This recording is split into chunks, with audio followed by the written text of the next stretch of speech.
But then on one of these business trips, they had me going out of prefecture again and working over my weekend.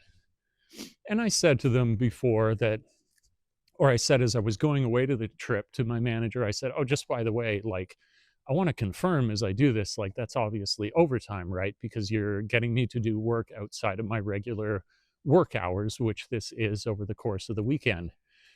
And his response, he was a good dude, but he's just pulling the company line. And he says, "Oh, I don't think you do get paid for that. Like, I don't think that's the way it is. But if you're really concerned about it, you want a final answer, go one person up the line in terms of the hierarchy of the office." I went up the line and that guy said, "Oh, no, you don't usually get paid for that. I'm sorry. That's just not the way it is." I was like, "No, that's not true." And he was like, "I'm sorry, I can't tell you anything else. You won't get paid any more for that."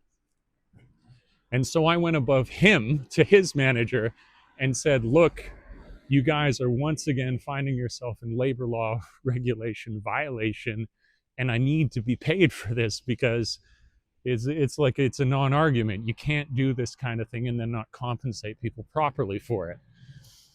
And she conceded, "All right," only after like heavy back and forth. And she says, "We'll make an exception in this case that yes, you will be paid overtime."